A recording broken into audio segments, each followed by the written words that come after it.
দর্শক এই মুহূর্তে আছি নওগাঁ জেলার নিয়ামতপুর উপজেলা চারমাথা মোড়ে মোবাইলের মুঠোফোনের মাধ্যমে দেখানোর চেষ্টা করছি।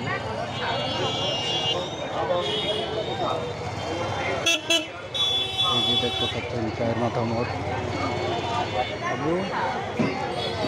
আজকে হাটের দিন, আজকে সোমবার, তাই মানুষের এত যানজট। ভিডিওটাকে কোথা থেকে দেখতেছেন অবশ্যই কমেন্টে জানাবেন।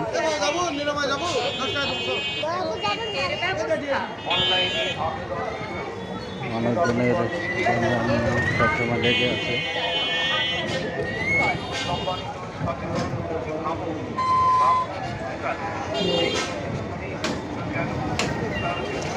দেখতেই পাচ্ছেন